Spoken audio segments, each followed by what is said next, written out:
What's up, guys? Welcome back to another video. Gonna be talking about what every thrower needs in their lifting bag.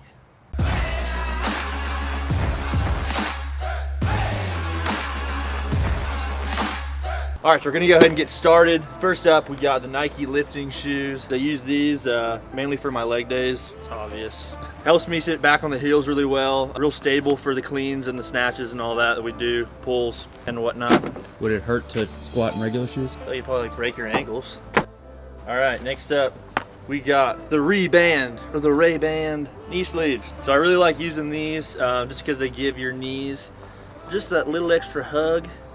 And you know, if you got massive thighs like mine.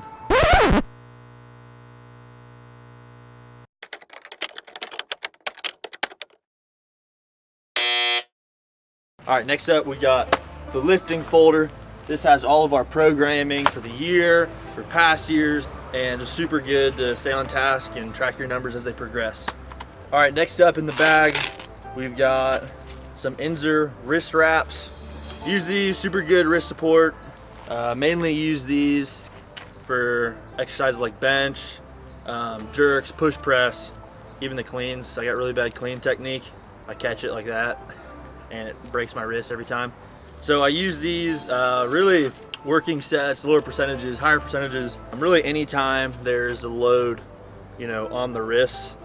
And yeah.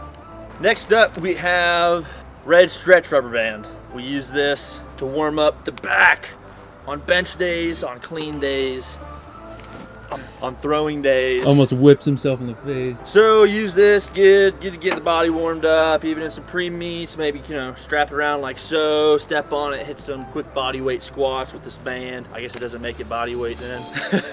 And on to the next item. All right, next up on our stability checklist, we have the belt. Not really sure what type of belt, VALEO, whatever you want to call it, whatever tickles your fancy. So use this really on the cleans, on the pulls, throwing. You don't warm up without it, you don't?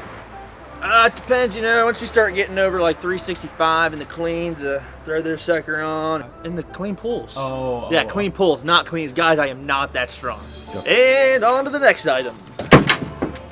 Next up we got lifting straps. A few moments later. Next up we have lifting straps, and I use these pretty much for any type of Olympic lift, you know, the snatch pulls, the clean pulls, the cleans. So I recommend using these all the time, 100% in the Olympic lifts. I use them all the time. You know, hammer's super important, just relaxing the arms. You know, if I could clean 50 pounds more on the nervous system and on the body, put like an extra 50, 60 pound load on the body, you know, then it's worth it. So some people disagree with me, but it's whatever. Find what works for you and stick to it.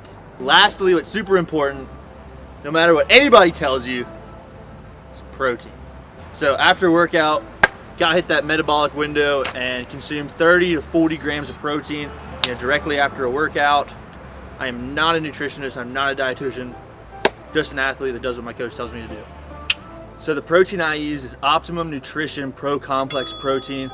It's got some BCAAs in there. It's got a little bit of glutamine, 30 grams of protein per scoop, and What flavor do you have? Milk chocolate. Do you like chocolate? I love it. Thank you guys so much for watching. Like, comment, subscribe. Comment what's in your lifting bag that I don't have, or if you recommend anything that I should add to my lifting bag, and tune in next week.